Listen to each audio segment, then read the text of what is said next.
John, do you really think there's a chance Ja Morant could miss this game? I do, yeah. He was limping noticeably yesterday, didn't practice. I mean, you guys know how this goes. You get a little shot of Toradol, you get back in there, you finish the game. Yeah. And maybe you say some things, in the heat of the moment, like, oh, I'm playing. And then like reality hits, like, oh damn, like this really hurts. And oh, by the way, if we win this game, I got to go play funeral march series against the second highest net rated team in the history of the NBA. Yeah. There are a lot of calculations, I think, that have to be made here, not even just about Ja's long-term health, possibility for aggravation, whatever, but like the Grizzlies missing the playoffs gets them a pick. It gets them a chance, albeit slim, at Cooper Flag. 0.5% chance, which I would say, fellas, is higher than their chances of beating the Thunder in a 7-game series. Yes. So same with us. Same with us. Yeah, right. So it's quite the neither team obviously expected to be in this game on January the 15th, but here we are, man. What a universe. But what happened to the Grizz? I'm sitting there looking up. All right, they're back, top 3 in the standings. We know the coaching drama, but what happened to them with that higher Western Conference seeding that they did have? Yeah, I think they fattened up on the East. I mean, most of their games during the season were against the Eastern Conference. Most of their wins were coming against teams that were below 500. I mean, if you kind of just took everything under a microscope, you could kind of see it coming. Like the trends were pretty bad. They were getting punked by the Rockets. They were getting punked by the Thunder. Obviously, you guys remember that game in Dallas where the Grizzlies were winning the entire way, and then Luka does what he does. Hey. Man, too soon. Man, it really 2074 is going to be too soon. But that was sort of the trend, right? We kind of had seen that. So it was really just the schedule toughening up after the deadline. Grizzlies not doing anything, trading away Marcus Smart in the first and relying on a couple of rookies, one that just got hurt in Jalen Wells. So I think it was really just the team regressing to the mean over the course of an 82-game season is what happened. Talking Grizzlies with John Martin here on 105 through the Fan. So one of the common refrains we've had here in Dallas after the Luka trade is, but you know what? The players are playing their asses off. They're trying, and we respect the effort that they've given in a really tough season. Has it been the same sort of narrative in Memphis with the Taylor Jenkins fire and things like that? Or has there been a sense of, no, this is a team that's felt almost like it's been quitting? No, I mean, I wouldn't say they're quitting because if you look at what they've done, they were beating the Warriors the other night in the fourth quarter. They were beating the Warriors earlier this month at home in the regular season before they just inexplicably melted down. They were beating the Nuggets on the road on the second night of a back-to-back by 15 before they, again, inexplicably melted down. They're not coming out and just laying down. I just think they're limited, and this is sort of the problem that you run into in a small market where, yeah, you did a good job, man. You did what you're supposed to do. You identified, you draft Jaren Jackson Jr. at 4, great job. You get a guy from like Desmond Bane from TCU down there at 30, great job, but you got to pay him $200 million. And then Ja Morant, obviously, high ticket superstar as well. So when the bulk of your money is on those 3 guys and you don't go into the tax, like what do you have else to spend? What are you doing around them? And Ja misses games. Jaren has foul trouble. So, it's a calculus that any team would probably make with those 3 guys. But unfortunately, they either haven't been available enough or good enough down the stretch. That's really been the issue. All right, John, I'm dying to get into all this Ja stuff. Where is his fandom right now in that city? I mean, I think Memphis realizes like he's the biggest thing we've ever had in terms of a superstar. Now that doesn't mean that, he doesn't come with, transgressions. We know that. Yeah. Yeah. And we've been having fun with it, man. Like we've just been having a blast on the show. Like, get out the nuclear briefcase. Let's do Fat Man, Little Boy. Like, let's just go all the way with it. You know what I mean? But I mean, look, does he get pressed, by the way? Like when he does these things, I try to look the next day for quotes and him to get the awkward. I never see the TV interview reaction post game. Like, Has he gotten pressed a ton by the Memphis and Grizz media over all these things? I don't really think so. You know, he's kind of had his answer, which is like he denies that it's a grenade. Like that's the best part of it, right? Yeah. He's like, it's not a grenade. And so we kind of like remember, like it's not a grenade. But I will say the one thing as a, I've been here my entire life, and the one thing that I can say about his sort of season that I don't particularly like or enjoy the aggrieved superstar version of Ja Morant. Like he just sort of feels like the world is caving in on him. And at least he emanates that, right? Yeah. And what I would say to that is, brother, everybody loved you, man. Everybody loved you come out of Murray State. Everybody loved you as a rookie. You were the unanimous rookie of the year, except for one jabroni, who I can't even remember who he voted for. So everybody loved you when you came out until you made the decisions that you made.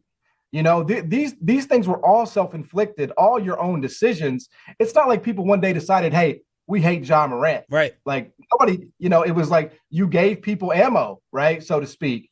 And so that's the piece of it. I wish he would just get back to like loving the game all the time, because, and I know like we all change in our jobs. Like you guys don't love radio the same way you did on, in your second year, right? Choppy like, doesn't. Yeah, not Choppy. Yeah. What did he not factor in the magical Mavs playoff run for his wedding or something? Yeah, or the NFL draft. Yeah, that's crazy what this guy is doing. But I wish he would get back to the fun, loving, happy-go-lucky Ja who just plays with joy, because I think the team is better when that's happening. Do you think he's a bad dude? Nah, man, he's a great dude. He is? Because it seems like he's really loving and embracing this villain role. Then you got his dad. He seems annoying courtside. So I didn't know what's the reality. Because if I'm on another team, because there were trade Ja rumors, and I'm like, what your grenade stuff did was blow up, pun intended, your market. If I'm another team and I'm like, let me get this superstar on the cheap, he's too stupid. His decisions are too stupid and dumb for me to even try to give up 60 cents on the dollar. Well, and here's the thing. Like, I mean, I don't even mean to bring this up, but like, this is just, we're dealing in facts here. Luka's return should tell you everything. If you're a team like the Grizzlies that would consider trading Ja Morant, what are you getting? Yeah. Now, I know that the plan was to pair AD and Kyrie, and we never really got a chance to see that. And maybe that would have been something incredibly special. But, if that's all that, the Mavs could get for a 5-time first All-NBA guy, your return for Ja is it's not even going to be worth the cost of doing business. Yeah. So I think the Grizzlies' prerogative needs to be figure this out with him by any means necessary. Talking with John Martin, Mavericks Grizzlies playing on Friday night. John covers the Grizzlies for 92.9 ESPN.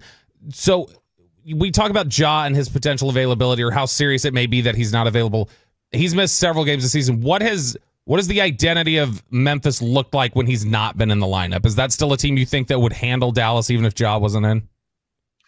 I mean, what was it? 3 years ago, they had Tyus Jones, and it was like this crazy stat. I don't remember exactly what the record was, but they were like, 70, 80% win percentage without Ja Morant. It was something insane. It's nowhere near that now. I mean, Scottie Pippen Jr. is capable. Not a bad player at all, actually. Pretty good for his contract, but they have to have Ja Morant to win this game tonight. It's going to make things way too easy on those Mavs bigs. Anthony Davis already gives Jaren Jackson the business anyways. So, I mean, that's what I worry about. Do you guys even want to make the playoffs? No. Like, what's the mood there? Nope. Don't want to make the playoffs. And it's not even about a draft pick necessarily. It's about, we don't want Nico Harrison to think he did anything right. 75% of our listeners the other day wanted them to lose against Sacramento.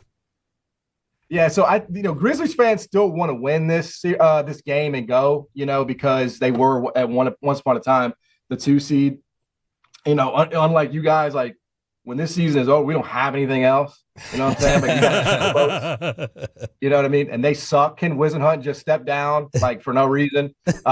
So we don't have anything else. So we're just kind of hoping that the season extends a little bit, but at the same time, you have to.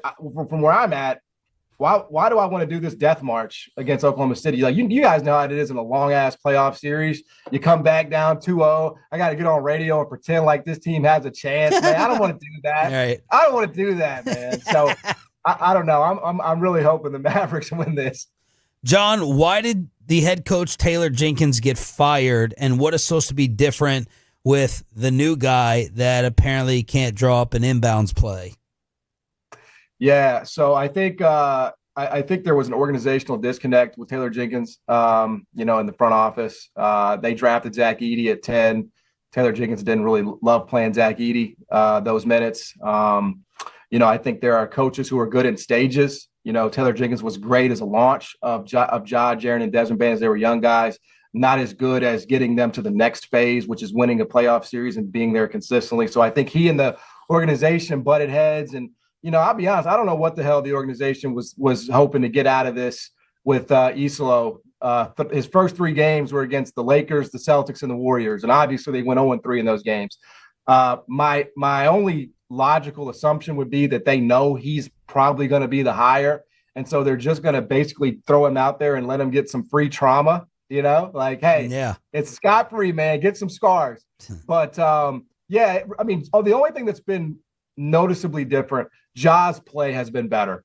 Ja's averages have gone way up. So he has responded, which, may be enough, right? Maybe enough for Isolo to keep the job. But outside of that, I mean, it really doesn't matter. You can exhume Red Auerbach's dead body. It wasn't going to change the calculus of this Grizz season. Give us a prediction for tonight. I got Mavs outright, man. If Ja plays? I just got if Ja plays even. I do. Now, I don't think even if he does play, he'll be like 100%, obviously. Yeah. But, the reason I would say the Mavs is very simple. Anthony Davis is probably going to be the best player on the court. He is going to be the best player on the court. Yeah. So that's one.